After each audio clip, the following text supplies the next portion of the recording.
Зніла маста. Тепер у мене 2 телефони.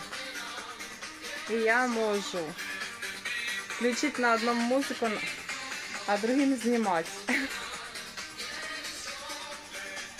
Просто я зробила масаж, випила кави. І така щаслива, що я вже в центрі, з таким видом з вікна. І сонечко вийшло.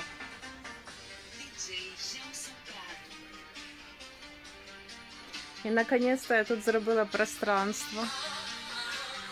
І я тут можу ходити якось, жити. З Божою допомогою. Ну і тому танцюю.